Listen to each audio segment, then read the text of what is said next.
Hi hello, कैसे हैं? मज़े में। देखिए, वर्क एंड एनर्जी हम लोगों ने पढ़ा, न्यूमेरिकल्स उस दिन किया था। न्यूमेरिक्स जितने भी नंबर से हमें सॉल्व करना था, फार्मूला निकाल निकाल के हम लोगों ने किया। आज हम लोग बात करते हैं नए चैप्टर पे। नए चैप्टर शुरू करते हैं और सबसे last chapter improvement in food resources, जो कि हमारे बुक में चैप्टर नंबर 15 के रूप में दे रखा है, तो हम इसके बारे में बात करते हैं। देखिए, we know that everyone need food, because without food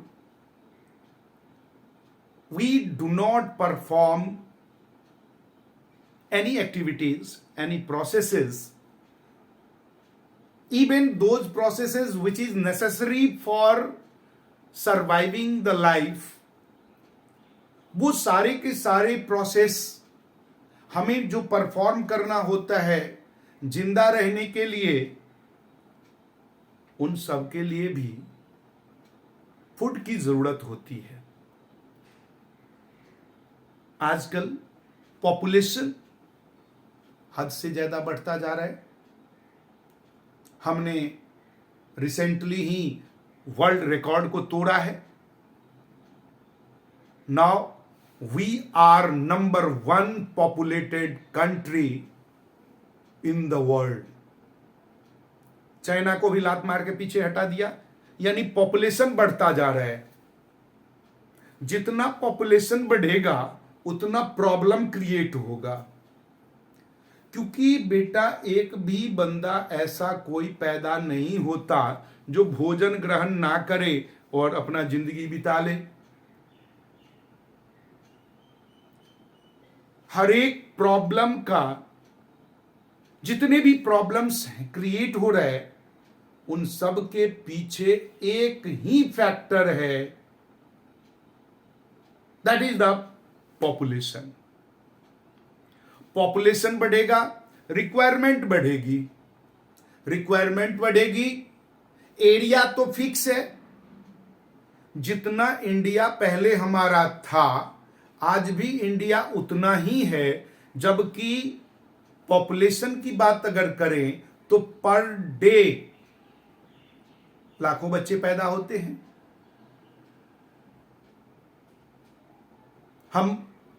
हमारा एक स्टेट में इतना ज्यादा पॉपुलेशन है। एक अगर हम यूपी की बात करें तो यूपी का पॉपुलेशन अमेरिका के पॉपुलेशन के बराबर है। तो आप सोचिए कि हमें कितना ज्यादा फूड रिसोर्सेज की जरूरत है। सभी का पेट भरना है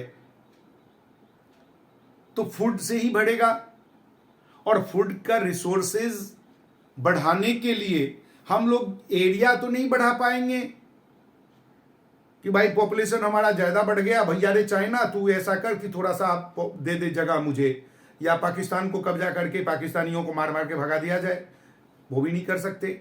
या बांग्लादेश से मांगे कि दे दे थोड़ा सा जमीन, कोई नहीं देगा, बल्कि वो हमसे ही लेने की कोशिश करेगा। मतलब कहने का ये मतलब है कि पॉपुलेशन बढ़ेगा तो डिमांड होगी फूड की, और फूड की डिमांड होगी तो हमें इंप्रूव करना होगा। उतने ही जगह में 2 गुना 3 गुना हमें फूड ज्यादा हार्वेस्ट करने की कोशिश करनी होगी। इंप्रूवमेंट करना होगा हमारे हार्वेस्टिंग का, इंप्रूवमेंट करना होगा ताकि हमारी उपज बढ़े, हम ज्यादा से ज्यादा ग्रो कर पाए फूड रिसोर्सेज को, और सभी का पेट भर पाए। तो इस चैप्टर में हम लोग यही पढ़ने जा रहे हैं, इंप्रूवमेंट इन फूड रिसोर्सेज। क्यों रिक्वायरमेंट है इंप्रूवमेंट करना, ये क्लियर हो गया। रिक्वायरमेंट तो सबको है, भोजन तो सबको चाहिए, खाना तो चाहिए भाई। और खाने में हम सबसे पहले फूड रिसोर्सेज की बात करते हैं तो हमें 2 टाइप के फूड रिसोर्सेज मिलता। एक मिलता है वेजिटेशन से, वेजिटेशन, यानी प्लांट से, और दूसरा होता है एनिमल फूड जो हमें एनिमल से मिलता है। हम एनिमल फूड के बारे में बाद में चर्चा करते हैं, पहले प्लांट में। और प्लांट में भी भोजन जब हम करने बैठते हैं तो सबसे पहले नंबर पे आता है crops. Crops that means the plantation from which we get food item. उस चीज का क्रॉपिंग का मतलब क्या हुआ, जो खाने पीने के पेड़ पौधे, हर्ब सर्ब, इन सब को जो हम उगाते हैं वो कहलाता है हमारा क्रॉप। तो पहला पॉइंट लिखें, क्रॉप। देखिए क्रॉप को अगर हम बांटें तो कई भागों में बटेगा। कितने टाइप के क्रॉप्स बन जा रहे हैं हमारा, मैं आपको फ्लो चार्ट के माध्यम से दिखाने की कोशिश करता हूं। सबसे पहले क्रॉप में आता है चावल, गेहूं, रोटी दाल के बाद चलेगी ना, रोटी हो, चावल हो, यही सब हमारा क्रॉपिंग है। चाहे मक्का हो, भुट्टा हो, कुछ भी हो, ये सब कहलाता है। इन सब को इकट्ठा कहते हैं क्या, सीरियल्स। पहले नंबर पे आ गया सीरियल्स। ये सीरियल्स जिसको तुम हिंदी में भाई अनाज बोलते हैं, हिंदी में क्या बोलते हैं हम लोग, अनाज। ये जो सीरियल्स हुआ इसमें आपका आता है व्हीट, राइस, मेज एंड सो ऑन, बहुत सारे हैं। सेकंड नंबर पे चावल मिला तो दाल तो चाहिए होगा। दाल को बोलते हैं पल्सेज। पल्सेज, इसके बगैर तो काम चलेगा नहीं भाई, चावल दाल तो खाना ही आपको। पल्स, और बहुत सारे पल्सेज हैं, चाहे अरहर हो, लाल हो, मूंग हो, कोई भी हो, मूंग मसूर, बहुत सारे हैं पल्सेज। इसमें आपका आता है क्या, बहुत सारे जितने भी दाल है सारे के सारे, चाहे वो ग्राम हो, पी हो, या जो भी है, पी है, ये ग्राम है, बहुत सारे दाल हैं, अरहर है, मसूर है, बहुत सारे आता है आपका। इसके बाद क्रॉपिंग में होता है क्या, नेक्स्ट चाल दावल तो हो गया भैया। अरे तड़का तो लगाएगा दाल में, और दाल में तड़का चाहिए तो तड़का लगाने के लिए तो तेल भी चाहिए ना। तो थर्ड नंबर पे क्रॉप आता है हमारा ऑयल सीड्स।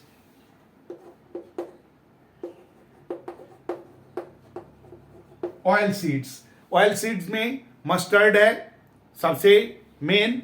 मस्टर्ड सरसों का तेल सब जानते होंगे। मस्टर्ड, सनफ्लावर, इन सब से भी हम तेल, सनफ्लावर से भी निकालते हैं। ये हो गया, तेल निकाल लिया। इसके बाद साग सब्जी भी चाहिए। विटामिन्स कहां से मिलेगा, मिनरल्स कहां से मिलेगा, तो ये इसके लिए वेजिटेबल, स्पाइसेस एंड फ्रूट्स, ये तीन चारों को एक साथ लेते, जहां से आपको विटामिन्स, मिनरल्स, ये सब मिलता। वो सब भाई स्वाद के लिए आपको मसाला भी तो चाहिए। तो क्रॉप का नेक्स्ट पॉइंट आता है, नेक्स्ट टाइप का क्रॉप आ गया हमारा वेजिटेबल। वेजिटेबल हो गया, वेज लिख के मैंने छोड़ दिया, वेज, स्पाइसेस, मसाला हो गया, फ्रूट्स, ये। और लास्ट में एक टाइप का और क्रॉप की जरूरत होती है, जो हम लोग एनिमल प्रोडक्ट जो हम लोग लेते हैं, एनिमल प्रोडक्ट को, जो एनिमल प्रोडक्ट के लिए जो हम एनिमल को पालते हैं, एनिमल हस्बेंड्री होता, उसको भी तो भोजन करवाएंगे, और उसका भोजन के लिए भी क्रॉपिंग करना होता है। और वो क्या है, फोडर क्रॉप्स, यानी चारा वाला। फोडर क्रॉप्स, ये ये सब इसका एग्जाम्पल लिखने की तो कोई जरूरत नहीं है। फोडर क्रॉप्स में बरसम आता है, आप नाम सुना होगा, बरसम की घास की तरह उपजाते हैं। गाय भैंस यानी कि मिल्क प्रोडक्शन में बहुत ज्यादा वो उपयोग होता है। ओट्स होता है। तो ये क्रॉप्स की क्वालिटी हुआ। ये क्रॉप आपको कितने टाइप के क्रॉप्स के बारे में हमने बात किया? Cereals, pulses, oil seed, vegetable, spices, fruits, fodder crops. ये तो क्रॉपिंग हो गया जिसको हम खेत में ग्रो करते हैं अपने फायदे के लिए। हमें खुद का फायदा चाहिए, हमें ग्रो करना होता है, जिसको हमें फूड की रिसोर्सेज में लेते हैं। तो ये आपका हो गया क्या? क्रॉप्स। अगले में हम लोग बात करेंगे कि ये जो क्रॉपिंग है उसके कुछ फैक्टर्स जो अफेक्ट करता है, जो उसको प्रभावित करता है, वो कौन कौन है। चलो अभी मैं बात कर लेता हूं। Factor on which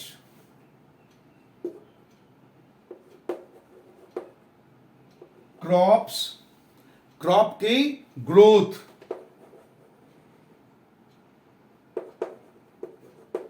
depends are.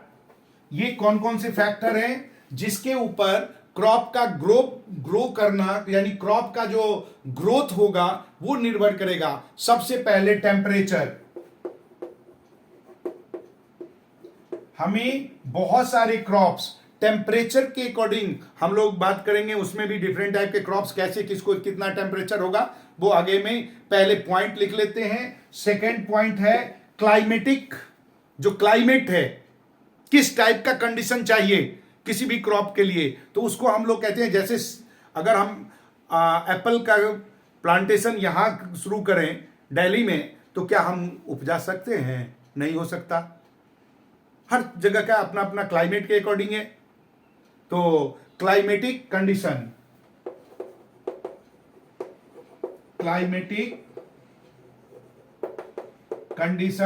और तीसरा फैक्टर है जो इफेक्ट करता है क्रॉप के ग्रोथ को, वो है फोटो पीरियड, यानी लाइट कितने देर तक है। लाइट जहां भी होगा, लाइट के बगैर तो काम नहीं चलेगा, इसलिए फोटो पीरियड। यानी ये 3 पॉइंट्स हैं जिसके ऊपर हमारा क्रॉप का ग्रोथ डिपेंड करता है। ये फैक्टर्स है। हम इन सब के बारे में डिटेल से एक एक करके बारे में बढ़ते चले जाएंगे। तो मिलते हैं अगले वीडियो में। तब तक आपको सब्सक्राइब करना है। अगर सारी बातें, सारा पॉइंट्स आपको डिटेल चाहिए तो नोटिफिकेशन के घंटे को दबा देना है, अंगूठा उठा दीजिए और खुद पढ़िए, दूसरों को भी पढ़ाइए, शेयर कीजिए, उन सबको भी लाइए, जुड़िए, सब्सक्राइब करके जुड़वाइए लोगों को। और मिलते हैं अगले में। बाय।